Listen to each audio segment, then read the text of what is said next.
Hey everybody, it's Lon.TV, and it's time once again for your weekly wrap-up, and we've got a bunch of stuff to talk about today, including the analog Mega SG shipping early. We'll talk about Apple fighting Spotify, or Spotify fighting Apple over platform monopolies.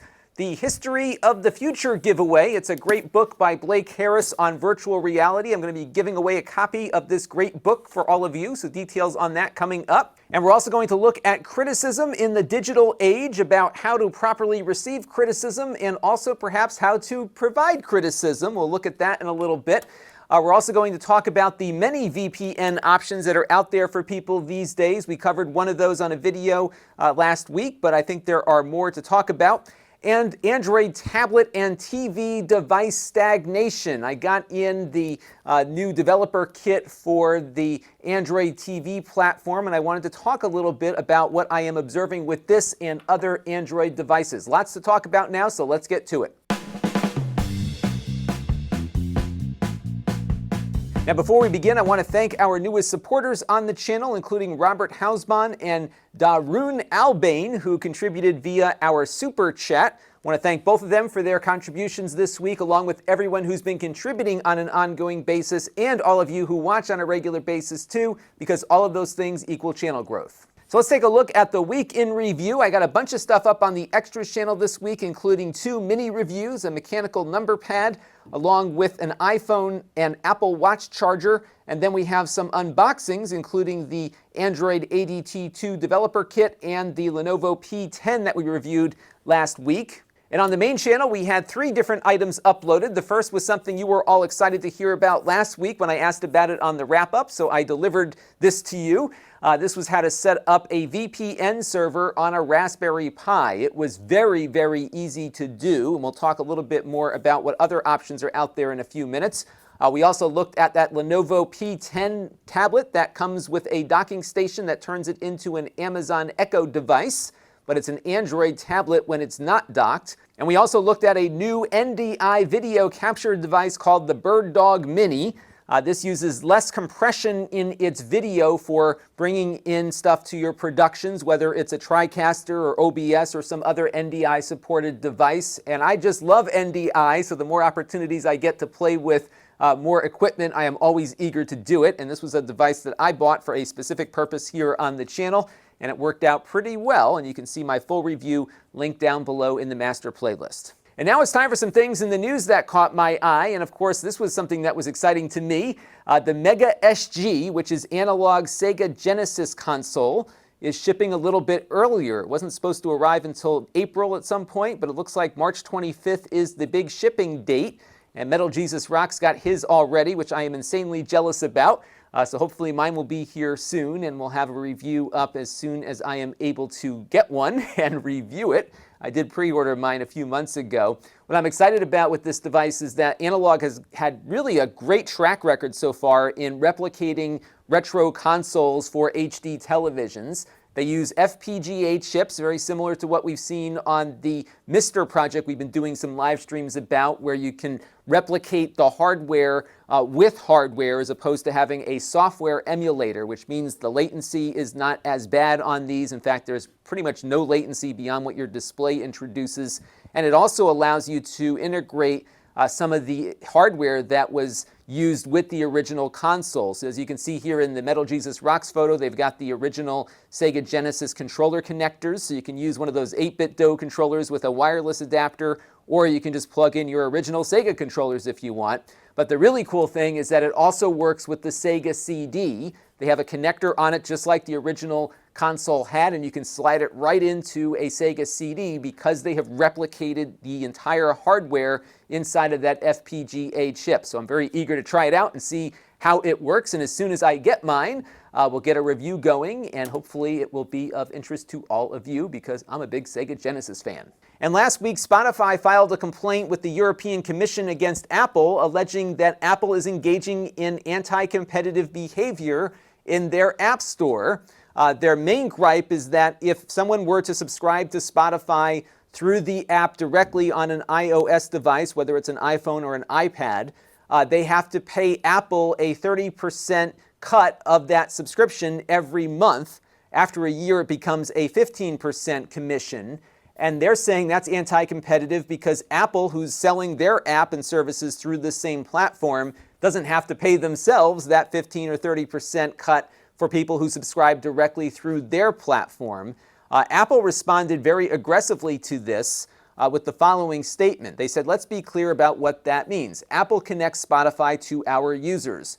We provide the platform by which users download and update their app.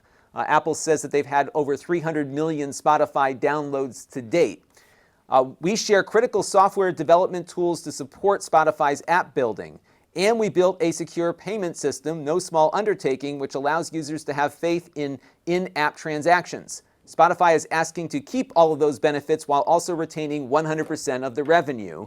Now, Apple has a point here in that Spotify likely does benefit tremendously from making use of all of the free stuff that Apple provided them to get their app distributed. Because remember, Spotify is a free app until you want to upgrade to a more premium version of it. However, one thing that Apple doesn't cover in their response is the fact that Apple's iTunes service is not going to be subject to the 30% subscription commission that Spotify would be subject to if Spotify users were buying through their phones. And that is a significant difference here in that Spotify can't compete on price against Apple because Apple has a 30% advantage owning the platform in which they are distributing their subscriptions. And that, of course, I think creates probably a good case here for an antitrust decision. The European Commission has already indicated in prior cases that they're not fond of big platforms like Google. They fined Google a lot of money over how they were distributing the Android operating system, and I expect that this is going to become quite a big case that will have implications probably going beyond just Apple, at least in Europe. I doubt it will get back here to the US anytime soon, but it's possible something that happens there might embolden Spotify and other companies to raise similar issues here in the United States, because it is really unfair to some degree that if you're competing against Apple and Apple has the advantage of owning the platform in which they're selling the apps on, this certainly can create a anti-competitive situation. Google probably has similar policies related to how their apps are sold on the Google Play Store too. There was a really good story on Planet Money that is worth listening to. It's only about 23 minutes or so long. And the folks at Planet Money went out to some experts in antitrust law and asked them about this issue that, yes, you can have a marketplace, but if you're also competing on that marketplace and owning the marketplace, that gives you an advantage, doesn't it? And how does that play out with antitrust law here in the US and perhaps in other countries too? And it's a question that really has many answers, and that's one of the things that I liked about this story. So check it out at the link you see on screen, and we'll have to see what develops here. Spotify is a European company too, which I think will give them a bit of an advantage here in this European court, and that's also why Apple responded so aggressively to it, which is something they don't typically do.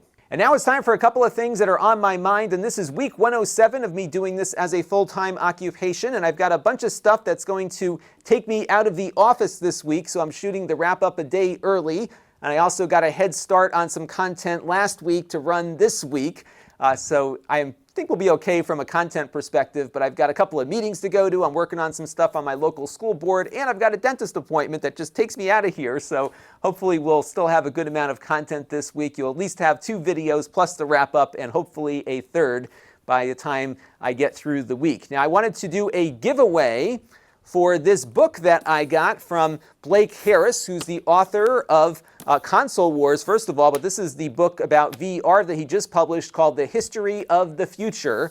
It is an excellent read. I am just about done with it, and it details the rise of Oculus.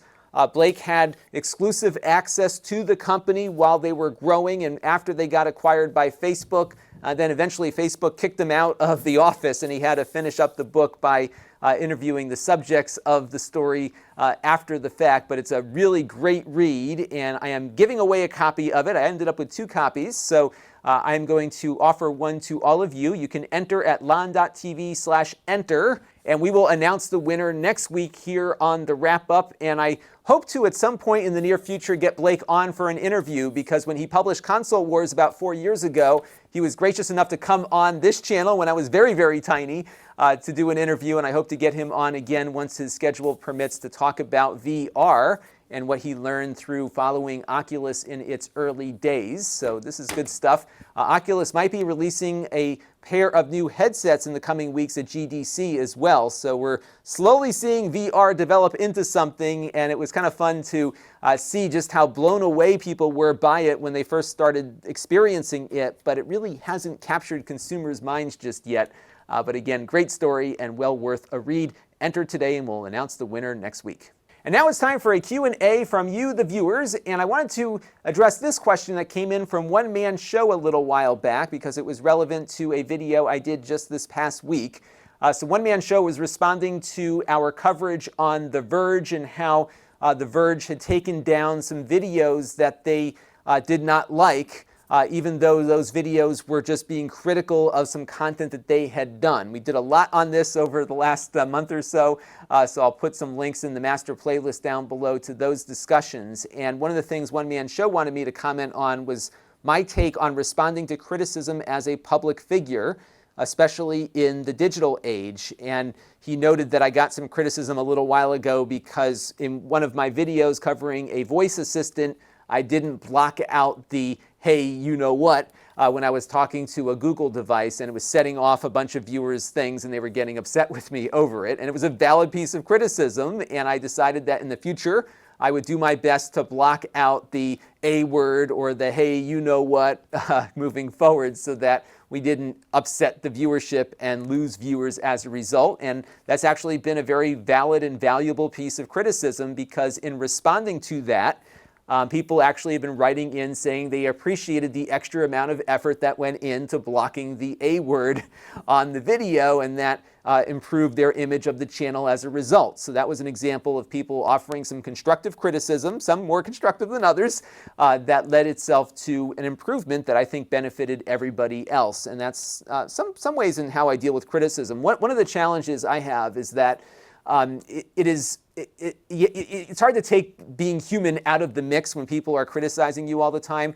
I am fortunate that my channel is still kind of small, so the trolls are a small percentage of any channel, but in my case, they're a smaller percentage numerically than they might be if I was a larger channel. So I've been very fortunate, I guess, to some degree, not being huge just yet, but at some point, more trolls will come and offer that continual criticism. And the way I look at it is there's valid criticism and then there's trolling. And what you have to look at is the impact that the criticism has. Are people who are fans of the channel on a regular basis, who often contribute good ideas to the channel, are they agreeing with that criticism? Is that something that I should be concerned about? You also look at how the criticism is presented. If somebody calls me a effing a-hole for doing or saying something they don't like, then that doesn't have as much weight with me as someone who offers a very reasoned critique of something that I did. I also take a look at overall viewership and the thumbs up and the thumbs down and determining how many people might share this opinion when I'm trying to decide how to respond to some criticism that I'm getting on the channel. And those are all things that I keep in the back of my mind. One thing many of you may not know is that I am an elected official in my small town here. I've been on the Board of Education for the last 16 years, and I've been chairman of that board for about the last 10 or 12 now. And so I'm used to getting a lot of criticism in the course of what I do, and it's important, I think, to make sure that your mind is always open to being challenged. Sometimes you might be right, and it's good to be able to do the research to go in and address the critiques and criticisms that you're getting with hard factual evidence as to why your position is the right one. I have found that I do better work when people are critical of something that I am suggesting, whether it's here on the channel or out in my other activities. And I found that as much as it's not nice to be criticized, it often makes your argument stronger if you have people who are challenging that idea. And I think one of the issues that I'm seeing just out in the world right now is that everybody thinks they are right, even though they may not always be right. And that's one of the problems I think we as a global society are dealing with right now, is that people haven't yet developed the skill set to allow people to be critical of their ideas. And rather than just dismissing somebody just because they disagree with you, it's sometimes important to hear them out and listen to what they have to say. And I found over time that you can develop good relationships with people who have a very different worldview than you have, because if you can give them the courtesy and the respect of understanding and listening to what their position is, sometimes it actually changes how you approach an issue. It might not change me 180 degrees, but it might change things maybe 5 or 10 degrees in a direction that puts that idea and that plan in a better place. And that's always been the approach that I've taken to things. And I, of course, have not been perfect in the reception of criticism from time to time. Perhaps I may have come off as a little terse every once in a while in a response that I made on the comment thread, and sometimes meaning is hard to portray through just straight up text like that. So yeah, I'm going to mess up. I'm going to not practice what I am preaching here from time to time, and I think that's only human, as I mentioned, and it's just something that occurs, but I do really try to keep an open mind, and I think as the channel grows, this will become more challenging, because as you get larger, the number of trolls, even if there's still a small percentage of subscribers and commenters, will increase. And that is why it's also important to understand how to interpret the data that the social media platforms kick back to you. So for example, in the case of YouTube, you've got your thumbs up versus thumbs down. I often get so many more thumbs up and thumbs down in the aggregate versus the comments that come in. It's a lot easier to click a thumbs up button than it is to actually write out a comment. So that's something to look at. But also the viewer retention. Are you losing viewers at the point that you're saying something that perhaps a small number of people are reacting negatively to? If you are not seeing a huge drop-off, if you're seeing your views stay the same or perhaps increase on that video, then perhaps you're not going in the wrong direction. But it's important just to kind of compile all this information together and really look at it objectively and not let a few really nasty negative comments deter you from actually the positive direction that most people interpret from your content. And that is something to also keep in mind as you are growing a channel. But again, every time you get good, constructive, and valid criticism, even if you disagree with it, I think it's important to give the people who are spending the time to offer that criticism to you the courtesy and respect to read it and digest it. You don't always have to respond to it, but I think it's important to separate out people who are really trying to help you do better as opposed to people who just want to see you fail. And there's a very big distinction there between positive and negative types of criticism. Now, the biggest amount of criticism and critiques I get is over my backdrop here. I have people that often write in to say this setting that I've got looks ancient, it needs to change, you got to look more like everybody else. And then for every time I get one of these comments, I get another group of comments that says the opposite. Love the background, don't change it. So it's a very big struggle that I have, to be honest with you, as to how to figure out and interpret what people are asking about here. Part of me, at least my gut is that I could make my channel look like everybody else's, but that would be less unique. And I think this is a unique look. Yes, it does kind of look like it's the 90s here, given the video quality and the backdrop and the lighting. And that's where this comment, I thought, really started to give me something to think about here. Astrovlog said, it looks like it's from 10 years ago. Then he saw the Apple Watch, and it's not because of the background, it's because of the color. So maybe we keep the background and maybe adjust the lighting a little bit to get things better. What you see on screen, insofar as how things look, is about the best that I can do with my skill set when it comes to set design. I'm good at running the technology. I'm not so good at the aesthetics. So I may start playing around with the lighting a little bit. I did take a lighting course at the YouTube space last year to start experimenting with a few different ideas. But one of the problems that I run into is that I like to come down here and just turn on a button and get everything going to record. And if I have to spend a lot of time adjusting and futzing around with stuff, I'm going to get frustrated and just go right back to where I was before. So I'm going to get there on the look and feel of the channel here. I'm definitely hearing that people feel this look is a little stale and a little bit old. But I actually like the vintage technology. And what's funny is that, I've been really finding my niche with people who are around my age. Not to say, again, that younger people are not allowed to watch this channel. I value their input too, but a bulk of my viewers are around my age. And I think when you have these objects that many people who are into technology had as kids, it actually is something that is a net positive for the channel. And again, looking at all my analytics and my numbers, I see that things are still growing, and I'm pretty happy with that. And especially given how well I do on search optimization and whatnot too. So that's another reason why I've been reluctant to make a dramatic change, but I might mess around with it a little bit. So my Q&A for you this week is, What do you think of the background, and should we do any adjustments to it? And if so, what would you suggest? Now, these next two questions come in response to our review of that Lenovo P10 tablet, which of course is an Android tablet, and those are becoming kind of a rare species out there. We're not seeing a lot of manufacturers making a big investment into Android tablet devices. We're seeing a lot of phones, of course, but the tablets are few and far between. Google famously took tablets off of their store. They did replace it with that Chromebook 2-in-1 that we looked at that wasn't very good, but it's just giving you an idea as to where everybody is on Android tablets these days. The highest performing one I could find for Android tablets is the Galaxy Tab S4, which is running behind the Apple iPads in performance, but is holding its own to some degree. But these cost several $100s. And a few years ago, NVIDIA came out with their NVIDIA Shield K1 tablet.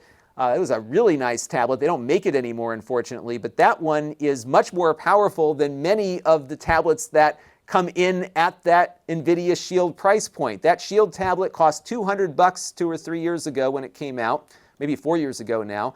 The Lenovo P10, which we just reviewed, I would say probably costs about the same if you factor the dock out of the equation, and you're looking at a significantly lower speed in graphical performance on the 3D Mark slingshot test, as you can see here. So it really is funny just how these Android tablets have gone backwards in performance because consumers aren't demanding more. Amazon, which I think is number 2 or 3 in market share. Apple is number 1, and I think Amazon and Samsung often swap back and forth for second and third place. Their Fire HD tablet comes in even slower than the Lenovo does, but again, it's good enough for most consumers. And I think what's happened here is that there's nothing driving tablet performance faster. I would say part of the problem is the fact that these app stores are giving away apps for free or are charging so little for them that it's hard for developers really to push this hardware any further. That was one of my complaints with the new iPad 11 review, is that there's really nothing to take advantage of all of this horsepower that Apple is building into these devices, which is why I believe Apple will have an ARM-based MacBook at some point in the near future, because I think that might make better use of their hardware investment. Consumers just don't want any more than what they've got, and as a result, we've seen these tablets go backwards in performance, yet cost the same. When does that ever happen in the technology world? It's kind of crazy, isn't it? And I am seeing the same thing happening now with Android TV. So let's roll the clock back to like 2014, 2013, when we had a bunch of these attempts to bring Android to the television. It started off with the Ouya, which you can see in the upper left-hand corner there. They had their own app store. In fact, they developed a TV interface ahead of Android's own official TV interface. It was a kind of a neat system that just didn't work out. Consumers didn't want to buy a cheap Android box. They'd prefer to spend a little bit more on an Xbox One or a PlayStation, so it fizzled out. There was also the Mad Catz Mojo, which had a faster processor than the Ouya, and I think they extended the Ouya store to the Mad Catz. That one fizzled out pretty quick too. And that was followed by the more powerful Razer Forge, which also didn't do very well. So all three of these attempts to bring a powerful Android box to the living room failed. The one that did okay was the NVIDIA Shield, partly because it has a big company like NVIDIA behind it to really push its development out there and maybe take a hit on it as it was getting itself out into the market. It's still the most powerful TV box that's out there, and it's running with the same exact processor as it was running with 4 years ago. Incidentally, it's also the same processor in the Nintendo Switch, and I'm sure if NVIDIA would tell us, they would say that the Switch has been the best platform for that chip versus the NVIDIA Shield platform. In fact, they were trying to make the Shield into what those other failed consoles were, but even with custom software for the Shield that took advantage of its processor, it didn't move units. And now NVIDIA is looking at the Shield as kind of an endpoint for game streaming from remote servers. So I think if there is going to be a Shield update, we probably won't see one running as powerfully as this one, or if there is an update, it will be another aesthetic change versus something more powerful, because there's just nothing out there that is driving any demand for faster TV devices. And we're seeing this now with the ADT2 developer kit. I got one in from a viewer named Robert who let me borrow his, and I was going to do a whole video on it, But to be honest with you, this thing is exactly the same as the Mi box and the Jetstream box that we looked at, and a few of those generic Chinese boxes we looked at also. It's got the S905X processor. It's slower than the Shield. It is slower than the Nexus player that Google released a number of years ago, their last reference device. Clearly, this is the new reference here, which is lower powered hardware that is good enough to drive a 4K display at 60 Hz with HDR. They're not looking at this as a high-performing gaming device. It is a dongle, but again, it's the same performance as what you'll see out of a Mi box. The operating system isn't changed all that much in Android 9 Pie. It has a few aesthetic changes here or there, but really nothing that strikes me as something that we should get excited about. The remote is largely the same too, wherever I put it, here it is. So there's just nothing here that suggests to me that there's an interest by Google in really pushing the hardware here to compete with larger game consoles. There is the rumor that they've got some game device on the horizon, but given how poorly these have done before, why would they jump into the market with something that just doesn't seem to be working? If NVIDIA can't get it to work with some super high-end stuff, what makes Google think they're going to be any different unless they do perhaps some kind of streaming solution like NVIDIA is looking to do? And of course, you can do game streaming on a device like this. So we're going to see, I think, a stagnation across the board with Android, Android TV, and certainly these tablet devices too, because there's just nothing driving people to buy these things. They'd much rather sink their money into a game console. And if you look at the Switch, which is essentially an NVIDIA Shield, people are more than willing to pay $60 for a game on that, but not the same price on something coming out of the Google Play Store. Just expectations of consumers are very different, and it's all about what brand is marketing your device and what they're selling it as. And clearly, an all-in-one streamer is not the desire of consumers these days, and that is why we're not going to see any impressive Android TV hardware on the horizon. And this next set of questions is a follow-up on our VPN video we did the other day. Both Vladislav here and Jeremy point out that many routers have VPN features built into them now, and they do. But a lot of times people might be getting their router from their cable company or their phone company, and they may be lacking those features. And the other reason why I wanted to do a VPN video running on the Raspberry Pi is that it's something that will be the same for everybody who tries it. And it's a great way to learn about some of the concepts of a VPN, especially OpenVPN, in a way that was demonstratable. Because I could show you how to set up a VPN on my Synology router, but every router is implementing some of these VPN features differently. So that was why I went out and did it this way.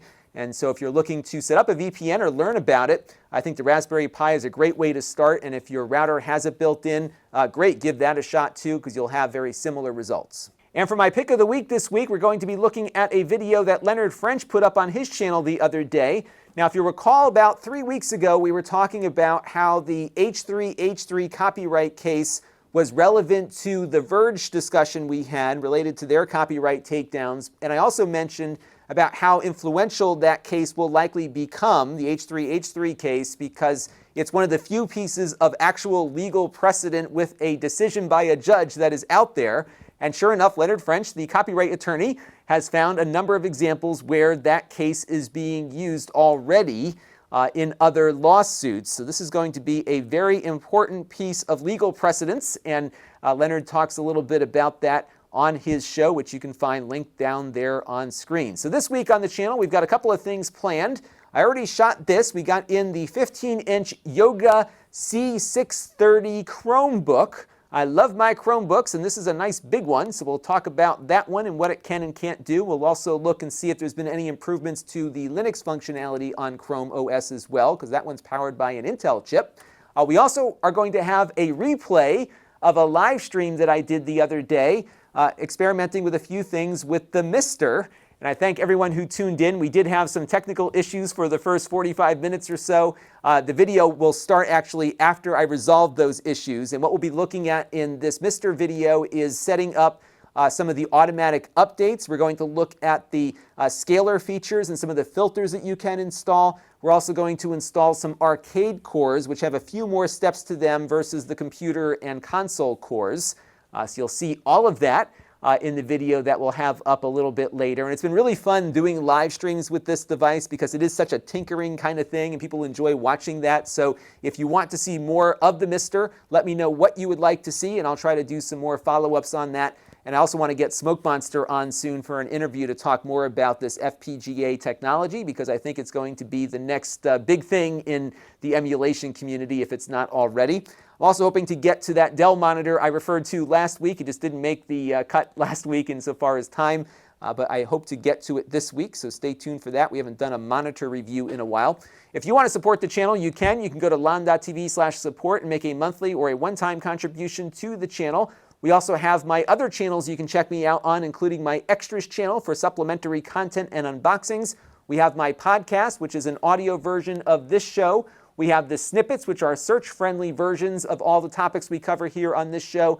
And then we have my live stream archive at Lon.TV/livestreams, where you can see all the previous live content we've done. I've probably got like 20 or 30 hours up there at this point, so you can just kind of let it run and watch all of my previous live streams over the years. If you like what I do, you can click on the bell to be notified every time we do go live or do anything else here on the channel. That's a helpful thing to do.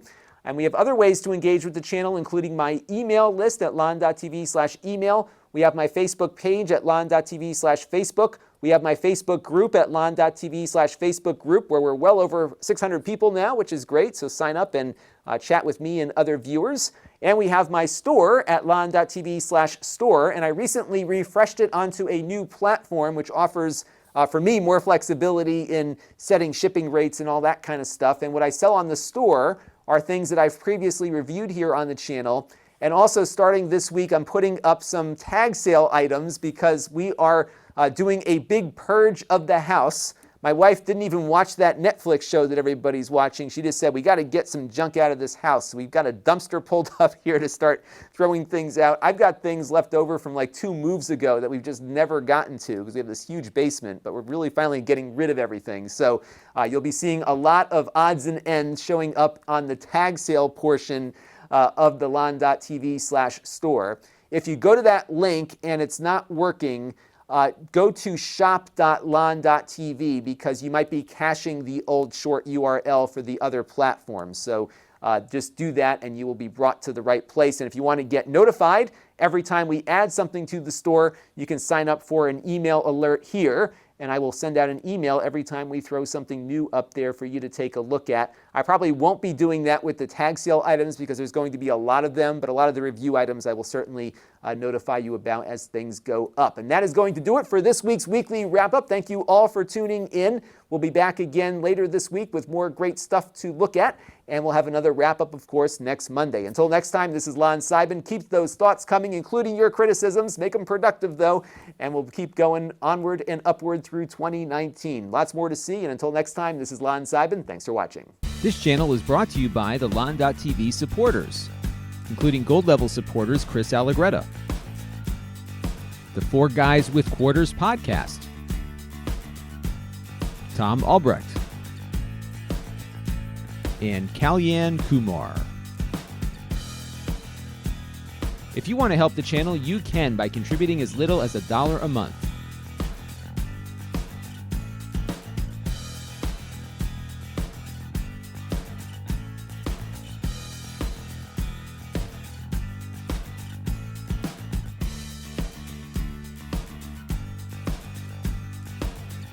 Head over to Lon.TV/support to learn more.